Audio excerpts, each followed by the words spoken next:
And good evening, one and all, and welcome back to the X Zone. I am Rob McConnell, and for the next 4 hours, I am your host. I am your guide as together we cross the time-space continuum to this place that I call the X Zone.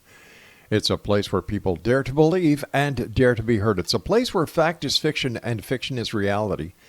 And the X Zone comes to you Monday through Friday from 10 p.m. Eastern until 2 a.m. Eastern, right here on the X Zone Broadcast Network, Talkstar Radio Network, Mutual Broadcast Network, and on Simul Radio. Now, if you'd like to get information on how you can watch the X Zone TV channel on Simul TV, just go to www.simultv.com. And for the X Zone Broadcast Network, www.xzbn.net.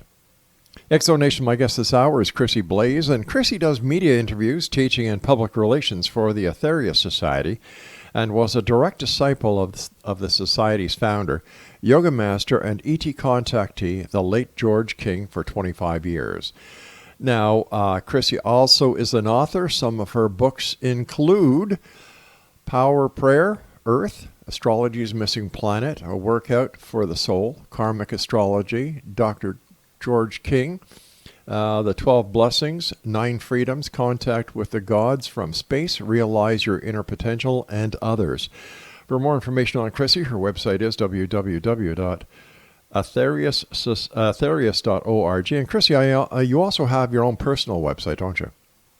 I have two. One is astrologycity.com, and one is chrissieblaze.com. First of all, Chrissie, welcome back to the X Zone. Always great having you with us. And for those who haven't had the opportunity of hearing you before, they're lost, but now it's going to be their gain. Tell them about you and the Aetherius Society. Oh, well, okay. Thank you, Rob. Well, first of all, can I just say one thing? In the books that you announced at the beginning, one of them is actually Richard Lawrence's with Dr. George King. Oh, I'm sorry. Not mine. That was Contact with the Gods from Space. And just to let people know, I've written 12 books, 6 astrology books and 6 spiritual books. So thanks for mentioning that. But I just wanted to clarify that. Okay. And, I've been involved in the Aetherius Society for many decades. First of all, I started out in London, the European headquarters, and then I moved to Los Angeles in 1994.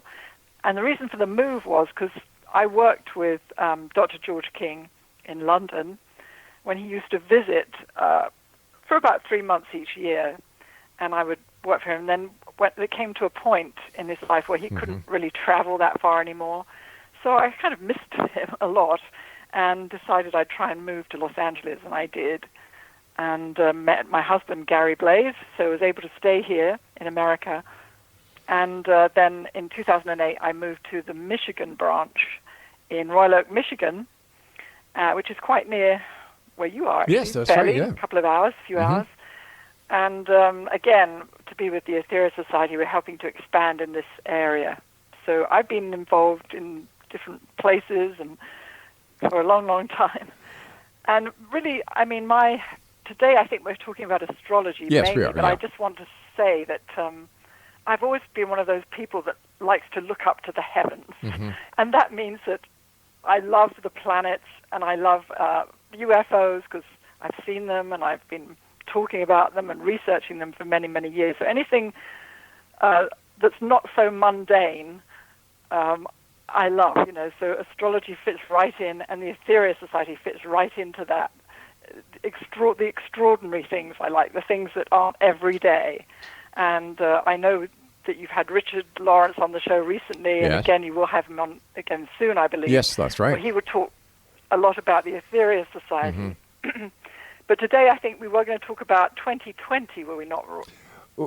We are, but what I'd like to do is this first segment talk more about you and then the other three. Okay. The other three, because like I said, many of our listeners haven't had the opportunity of hearing you before since the growth of this of the show on the XZBN and our other affiliate networks, as well as Simul TV, is growing at such such a great rate that people are coming on who are friends of the X Zone, like you. You've been on the show a number of times over the years, and this is the first time they're hearing you. So, Yes. So this is why I'd like to take a little bit of time to introduce you, as well as I'm doing that with the other guests that we have on the show as well. Well, thank you very much, Rob. My pleasure. Dear. That's kind. Tell yes, us. You're doing such a great job with your radio and TV stations, networks, and so forth. Very impressed. Well, thank you. Well, basically, I've been searching for truth from a very young age. I was kind of like a psychic child, right? As many are. And I was always asking that question, why? You know, I was never satisfied with what or how, but I always wanted to know why about everything. What is that? A tree? Why? You know, it's one of those. A lot of kids do that, I know. Yeah, sure they do. But it continued. I never stopped asking why.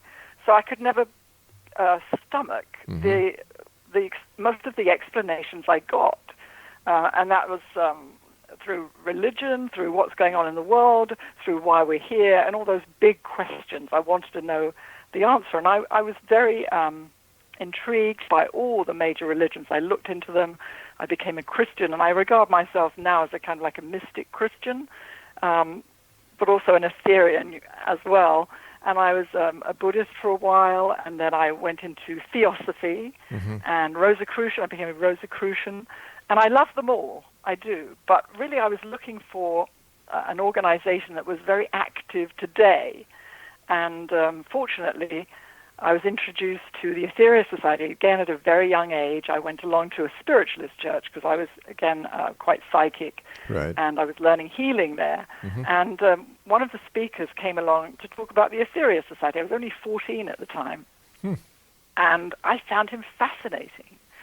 And then I went along to the society. I was about 16. And then I left for a couple of years. I was, trying to find out other things and going through different paths. And eventually I came back. I was early 20s. And then a couple of years later, I met Dr. George King. And, oh, goodness me, I'd never met anyone like him before or since, actually. He was extraordinary. I had this sort of thing I used to do, being sort of quite psychic, and I would try and I'm very interested in people as well. That's why I love astrology, because I love to understand people. I'm very, very interested in people, and I used to kind of tune into a person when I met them and try and not read their minds, but try and really know them and understand them. And when I first met Dr. King, I sort of tried that because it was just something I did automatically, and it was almost like a barrier came down, and he looked at me with this twinkle in his eye because he knew what I was doing. He knew. And I then realized at that moment that he was someone so far above me in evolution that he was compelling.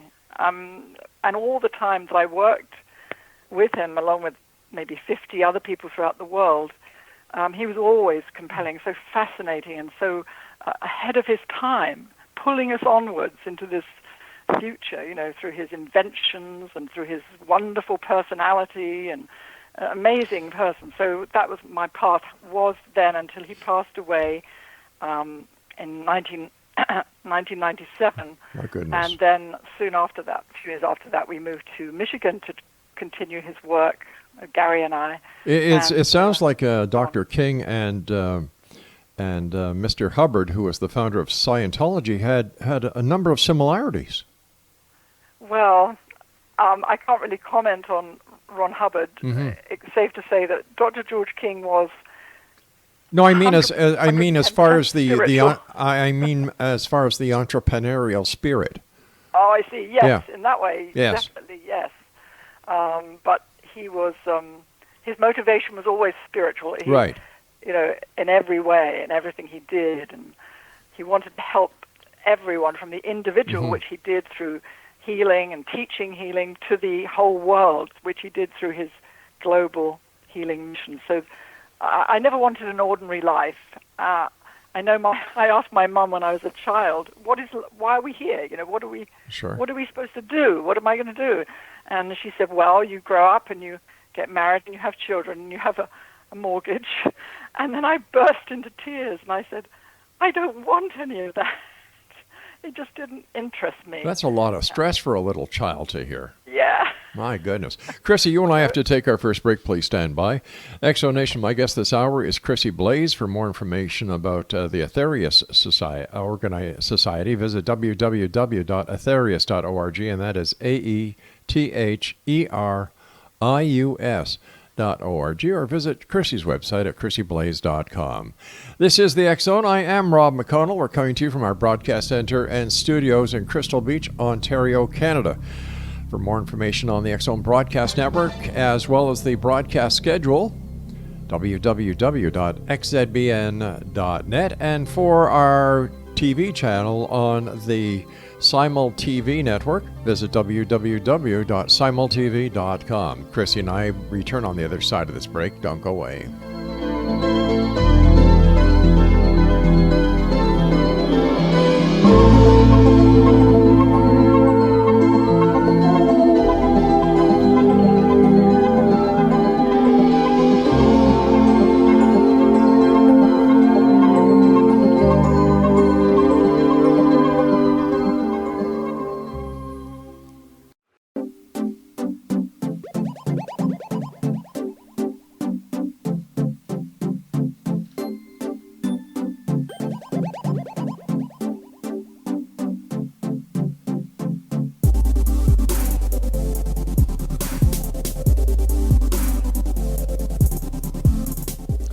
Welcome back, everyone. My guest this hour is Chrissie Blaze, www.chrissieblaze.com. And for more information on the Aetherius Society, visit www.aetherius.org. And as Chrissie said, Richard Lawrence is going to be joining me on a regular basis. I believe it's this Friday or next Friday. I'll have to check the broadcast schedule and get back to everybody later on.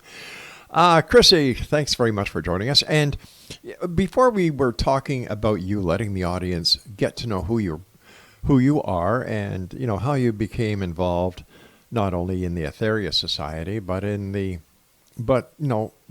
what made Chrissie tick, so to speak. Before we get on to astrology, I'd like to ask you about your UFO encounters. Oh, right. Yes. Yeah. Always been fascinated by UFOs. Mm-hmm. I had one which was in the evening, probably in the 80s, and at that time I was doing a lot of promotion in England on UFOs together with Richard Lawrence. We're great friends from way back, actually, still are. And we always found that when we do promotion about UFOs, we always found this in the society, when we were doing a lot of promotion, there'd be more UFO sightings. Yeah. And do you find that, Rob? It's like... Definitely. There's a correlation, and I believe, and Dr. King taught, that if you take one step towards them, they take two towards you, but we have to take the step of interest, of, understanding, of research, and so on. So anyway, it was after a lecture or something like that. It wasn't like night, it was evening. Mm-hmm. I looked out of my window in Putney, London, and I saw a number of lights in the sky, which I thought were satellites that were together, but they did those formations. They whooshed across the sky, like together, and then they disappeared, and there was no clouds, And then they reappeared in a completely different part of the sky, and I probably watched them for, goodness me, it must have been maybe 20 minutes. So that was what I believe was definitely a sighting. I had another one in Los Angeles on the way to Mount Baldy, which is a mountain about an hour out of Los Angeles, kind of. And it was in broad daylight, and I was in a car and looked out of the window, and there was a scout craft quite clearly moving across the sky at tremendous speed. And actually, one other person in the car saw it. Other people missed it. And that's the only... I've only had two, actually, in my life. But they were... definitely. I've seen others, I think, but these are two definite ones, I believe. Fascinating. There's so many people out there who want to see these visitors, and they never get the opportunity. Why is it, Chrissie, that you think, and this is just based on your own belief, that there are those who see the UFOs, and there are others who can be with the people who see the UFOs who don't? Yeah, I mean, I've met people who see loads of them, and I've only ever seen two, really. Right. But number one is, it seems, I don't want to sound, odd to say this, but you do have to look at the skies. You have to look up. Definitely. And it sounds obvious, I know, but most of us don't. We're looking down at our cell phones, and, well, I don't, but a lot of people do, Yeah. or the ground. But you do have to look up. Yes, you do. do. A lot, actually, a lot. Because they're there, as you know, Rob. They are there. And I think the more interest we have, the more they will come, the more we'll see them. When in the teachings of Dr. King, and he's one gentleman I wish I had the opportunity of meeting, did he make any correlation between some of the religious philosophies? Let's take Christianity, for example, the angels as being part of the early visitations by ETs? I'm not sure whether he talked about that, but certainly believed in angels, right, or great beings like that. And very advanced people, extraterrestrial people. We're told around Jesus, actually, when he came, some of his disciples. Yes, that's right. Yeah. Another planet, who may not have realized at the time. So, I suppose, yes, there's definitely a correlation there. I've always found that possibility so fascinating that it just, in my opinion, opens up the possibilities to such a great potential that all we have to do is believe. It's that simple. Let's talk astrology now, my friend. How does astrology work? Astrology, well, there are different theories as to how it works. Obviously, that the planets, the influence of the planets influence human behavior. Right. And there are different theories as to why that works, and some good ones. But mine is much simpler than others that I've heard, and that is, number one, I believe the planets, the Mother Earth and all the planets, are living intelligences. And if you're talking about the Earth, and if you were to look at my book on the Earth, my recent one, I have a lot of scientific research which sort of proves that the Earth is a living intelligence. She has an in-breath and an out-breath. She has a virtual heartbeat, and so on. So all the planets are living intelligences, I believe. And they're all very extremely advanced, evolved, much more so than we are, living on a body. And I think it's in this solar system, take this solar system, there's like a cosmic symphony of the planetary energies all the time as they change positions. They're making a note, a musical note, and also an energy, which affects us. And how they change depends on the effect they have. And the effect of the planets is on the whole of humanity, especially with the slower moving planets, like the ones far away, like Saturn, Uranus, Neptune, Pluto. They're slower moving, they have a deep effect on the whole of humanity, but also on individuals as well. And I think it's because they're constantly radiating as life forces, just as we have an aura and psychic centers or chakras that are constantly radiating and taking in energy. They too have psychic centers, and they too are constantly radiating and taking in energy. And this energy, this combination of energy of all the planets, is like a cosmic symphony urging us, all life, not just humans, all life to grow, to evolve. Now, sometimes the planetary configurations seem very, very difficult and challenging to us, just as the one now that's going on until 2020. It can be extremely difficult in the world, creating chaos, creating problems, and you can see it happening in the world. Yes, but what is really happening at a deeper level is that the planets are trying, these two planets, Pluto and Saturn, are coming together, and they're trying to get us to change, because we get stuck in our rut. We don't want to change. Change is painful. So if we have come to the end of something, like say we're in a relationship which is comfortable but it's really bad for us, we know we should get out of it, but we can't sort of make that move. And then Pluto and Saturn come along and they kind of shatter the relationship. They shatter our world, and it's a terrible time. But at the end of the day, when we look back, this is just an example, we look back and we think, oh, thank goodness that happened. Yes, that's right. Because Yeah. I've grown from it. And it can be health, it can be finances, it can be anything like that. Now, Chrissie, you and I were supposed to have this interview last week, and for some unknown reason, there was a network error. And today, when we were able to hook up and everything was working as well as it should have, you said, well, what was it you said? Something about... Mercury retrograde. Yes. How does that work? Because I've had so many members of the astrological community on who use that phrase, and what does that actually mean, and how does it work? Yeah, I've actually written a book on Mercury retrograde. It was all the planets have retrograde motion except the Sun and the Moon. They don't. All right. What is a retrograde? Yeah, it means that apparently when you look at them, because it's an optical illusion, it looks as if they're going backwards. Oh, I see. Okay. Sometimes. Right, but they're not really. Obviously, if they were, we'd be in trouble, right? Yeah. But anyway, Mercury, because it's so fast-moving, has a lot of these retrograde motions about 3 times a year for about 3 to 4 weeks at a time. So there's a lot of Mercury retrograde going on. Well, because Mercury rules communication, like technology, like, TV, computer, phones, all those things, is ruled by Mercury. Anything mercurial, communication and all that, can go wrong in Mercury retrograde. Now, I remember when I was asked to write this book it was actually Warner Books at the time, who no longer exist. They said to me that they wouldn't publish it during Mercury retrograde because they believed in Mercury retrograde. That's why they asked me to write the book.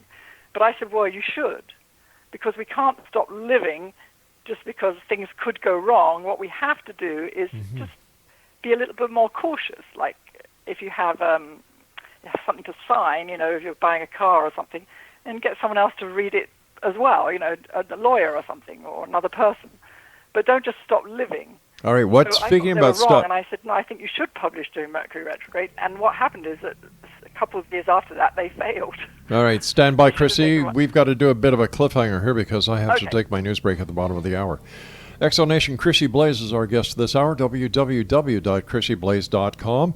And for more information about the Aetherius Society, visit their website, aetherius.org, and that is all right, do you have your pencils and paper ready? AETHERIUS.org. And I'll be back with Chrissie as we talk more astrology and the astrology of 2020 on the other side of this news break. I'm Rob McConnell. This is The X Zone. We're coming to you from our broadcast center and studios in Crystal Beach, Ontario, Canada.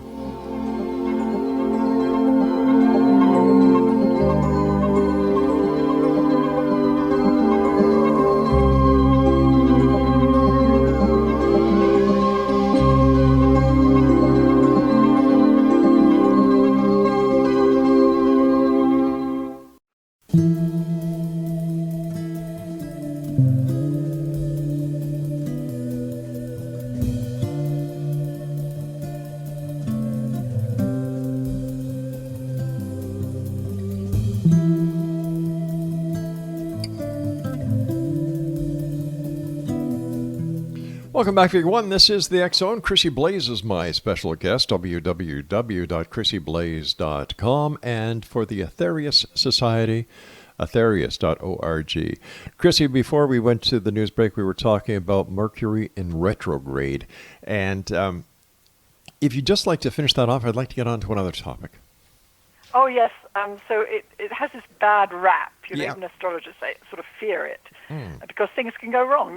Technology tends to break down more and all this, but actually it can be a very good time if you have, just say you've finished writing a book or a play or something, and Mercury is retrograde. Don't send it to the publisher, but instead edit what you've written. It's a time to revise. It's a time to reflect. Try and recharge batteries. All the re words, R-E, are Mercury retrograde, funny enough. It seems to be the good time to do certain things. Excellent. Now, for those people who are listening around the world tonight who are saying, oh, come on, what are you guys talking about? Listen, I'm going to give you a very simple, plain example that will put everything into perspective. As we all know, I was an ex-policeman. I am an ex-policeman. I did patrol, I did criminal investigations, the entire gambit. My wife is a nurse who worked in hospitals. A lot of our friends are police. A lot of her friends are doctors and nurses. And I can tell you from firsthand experience that when there's a full moon, things go crazy. And that is just the moon that is so much smaller than all these other planets. So if you take the example of what happens to people during the full moon, the lunatic cycle, crimes are up, things just go wacky, people lose their noggins a lot of the time. This is just the moon. And Chrissie, so when people talk to me and say, well, you've got astrologers on your show, Rob, come on, do you really believe them? I use this example.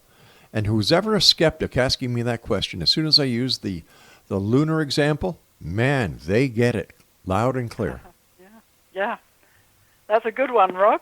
I didn't know you were an ex-policeman. My dad was an ex-policeman. Oh, really? I love police. Yeah, fantastic. Yes, I was in Quebec. Really? A number of years, yeah. Fantastic. What does the astrology for 2020 look like, Chrissie? Well, I call it the extraordinary astrology of 2020, and actually giving a talk on it in Royal Oak, Michigan on January the 17th, where I'll go in depth into what's going to be happening and how it might affect you and the world. And you can find that on my website, astrologycity.com, also the Aetherius Society website, I believe. Anyway, so it's beginning with a very powerful, I won't use too many astrology terms. There's something called a conjunction. It means when two planets come together. Right. So on January the 22nd, Pluto, which is very, very far away, as you know, and was actually demoted not too long ago by astronomers and has been regarded again now as a planet, comes together with Saturn. Now, both those planets are a long way away, and they both have a tremendous influence on humanity. And I'll explain a little bit about that. But the year ends with another amazing conjunction of two planets, and that is of Jupiter and Saturn. And this one, on December the 21st, is known as the Great Conjunction. And through history and how astrologers always look at previous times when that same planetary pattern has happened, going right back over the centuries, and they see there's a pattern. The similar things happen. And this one, throughout history, the one on December 21st, has been linked to the rise and fall of great leaders, royalty, great people throughout the world. So there's another, anyway, I'll talk about that later, but this is extraordinary also because Jupiter and Saturn, the one on December the 21st, are joining at the first degree of the sign of Aquarius. And this is amazing. Now, when Jupiter and Saturn last came together in Aquarius, it was the 15th century. But as far as I know, and I looked back in time, and I couldn't find any time written where they came together at 0 degrees or 1 degree of Aquarius. So it's the beginning of a new era. This is what astrologers are saying. It's a new era, and it's going to be a better era for people like us, Rob, and the listeners, because it's going to have more of the influence of Aquarius rather than Capricorn, which has been very materialistic, very wrapped up in the material world for the last, 10 years or so with these planets in Capricorn. So there's going to be a change of consciousness globally. You'll start to see it probably around about the spring for various reasons. So it's kind of an exciting, because I think everyone would agree that the last few years we've been bogged down, it seems, in materialism. Yes, that is so true. Yeah, and it's a time of chaos because, and in people's lives personally, but also globally, you see it. And what it is that these two planets are causing this chaos in a way because they're calling for change. They're prompting us to elevate our consciousness and bringing this about through chaotic means. Well, it's our fault. It's not the fault of the planets. We just don't know yet how to use that kind of energy. The last time these two planets came together, there was, social change on a worldwide scale. So I think we can expect that. But it's a meeting of great forces, you could put it that way. and you'll find a kind of a redistribution of power in the world. You can see all sorts of power plays going on now in politics, and this intense sort of conflict and drama that we can see in the U.S. certainly, and also in the U.K. and other places too. Canada. That's going to continue through 2020. But it's interesting from a spiritual perspective. This cycle is like a rite of passage, determining who is the most qualified, who has the moral authority to be the custodian of power and resources. So that's interesting. Our President Trump, his astrology is pretty interesting right now. When we look at the astrology of the country, we also look at the astrology of the leader of that country at that time. And what's going to happen with him is that a lot of it is going to come out. He's managed to keep quite a lot hidden, but he won't be able to keep it hidden in 2020. So I suppose I'm thinking about things like tax returns and things that have been going on sort of undercover. I'm not making this political. I'm just saying what I can see I understand from his that. astrology.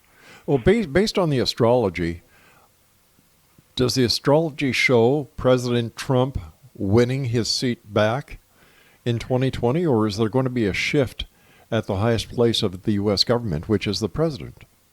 Yeah, it's always really difficult to say that. But I would say he might well do so, strangely enough, because he's got... he has a very difficult chart in 2020, and it will be a very uncomfortable time for him. It will continue to be as it has been, My goodness. probably worse, because more is going to come out. But at the same time, he's got this protective thing going on with Jupiter. Jupiter is the great protector and brings us nice opportunities and so on. And it's very favorable in his chart. So I wouldn't be surprised if he didn't win again, but I think what's going to happen is with the Aquarius thing, Aquarius is like power to the people. I think we're going to find, if that does happen, I think people are actually going to start moving. They're going to start objecting. They're going to start rising up and speaking out, and I think it's going to be a shift. You know, It almost sounds like what was happening 3 or 4 years ago with the Me Too movement and all the other movements that were being that were gaining strength by social media. Yeah, exactly. We're going to definitely see more of that type of thing. Personally, I think that went too far, but I think it had to happen. And sometimes when things start, they do tend to go too far, and then they kind of balance out. Well, I also think it was because nobody really recognized the power of social media, and it took on a speed of its own. Exactly, yeah. Now, there's also, some astrologers think there's going to be a massive recession.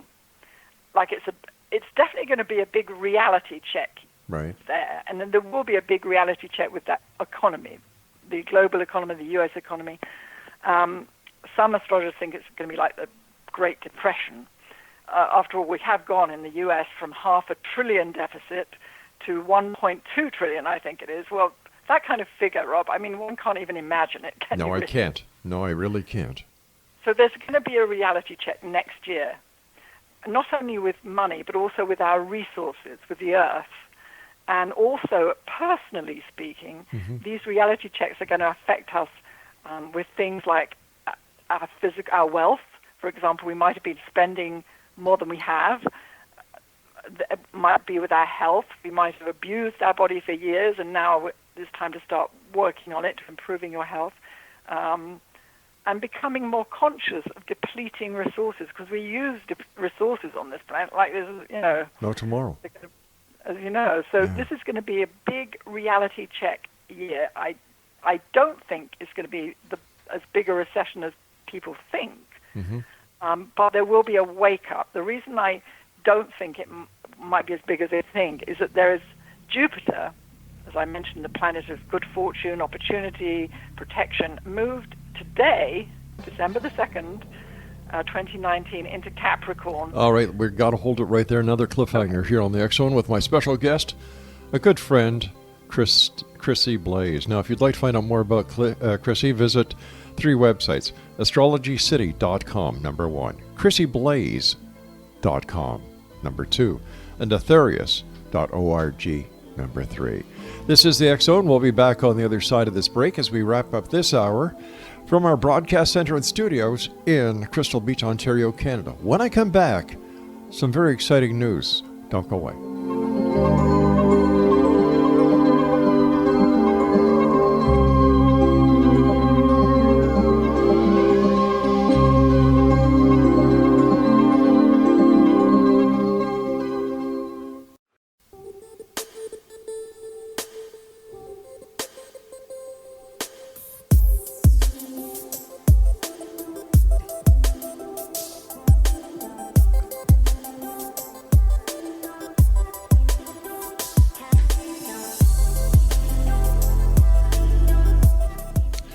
And welcome back, everyone. This is the X Zone. I am Rob McConnell. Now, before I get back to Chrissie Blaze, our guest this hour, I've been talking about For the People Broadcast Network over the past couple of weeks, and I must tell you, the response has been phenomenal.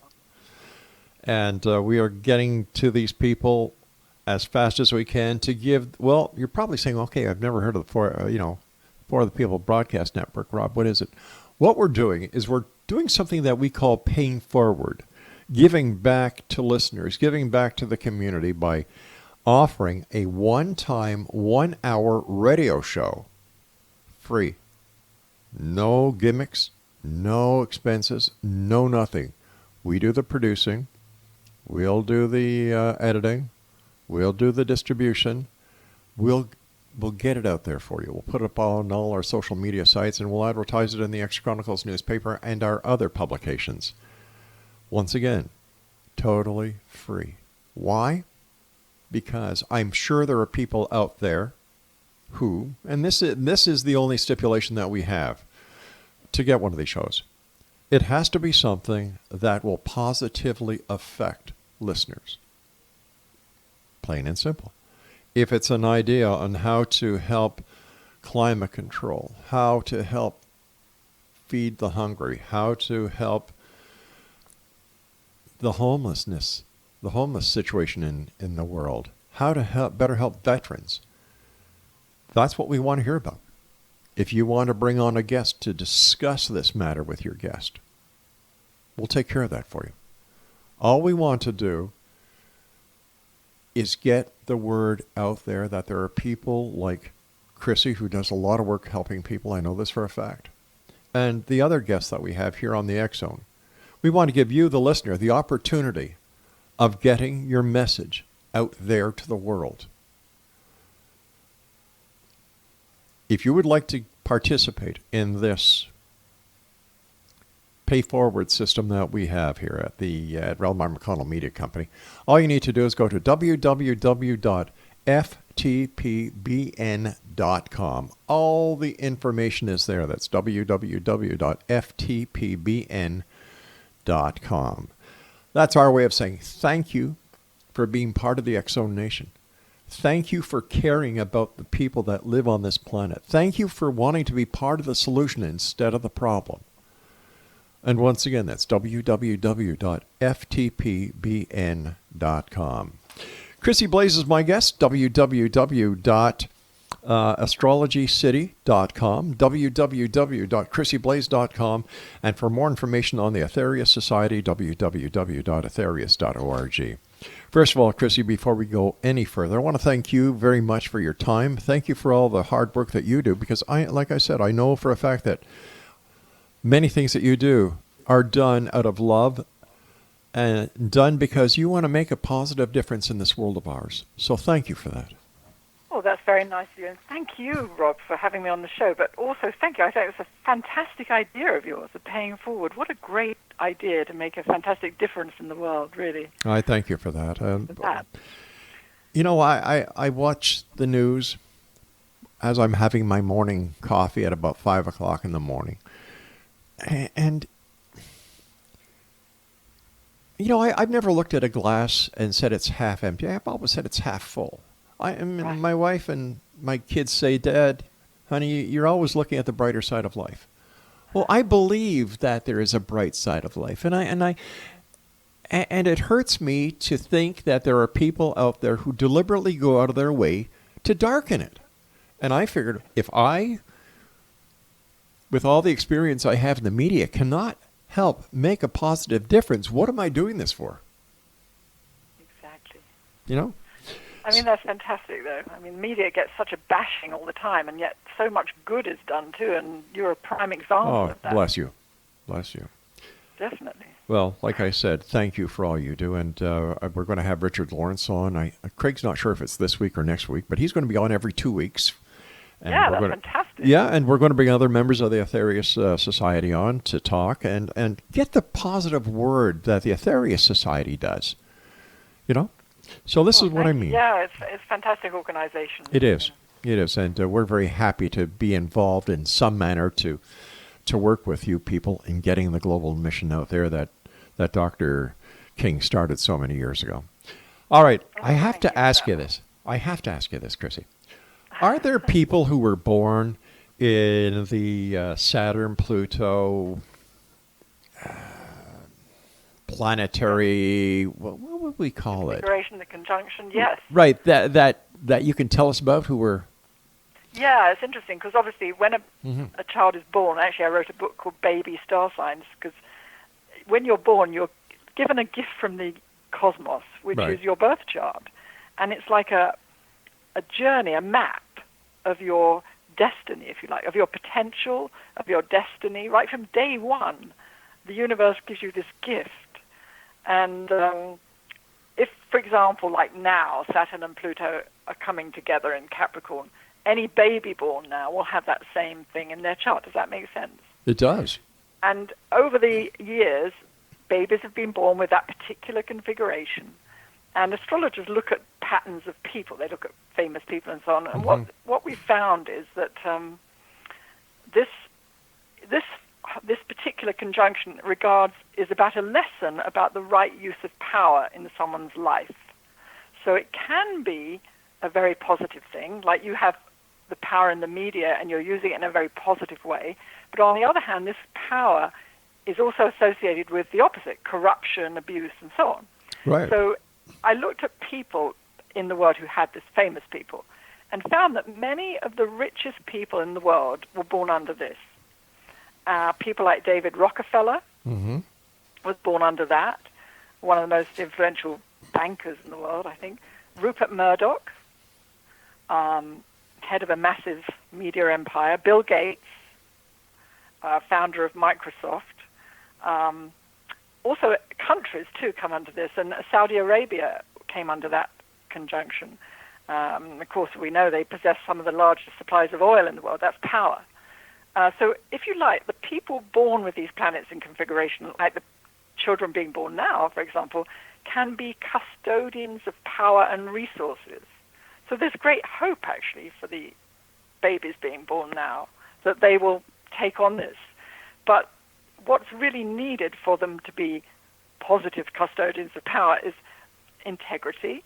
And if you have this in your chart, you will be given tests of integrity to see, if you like, if you can manage such a role, because one of the biggest tests in life, isn't it, is power.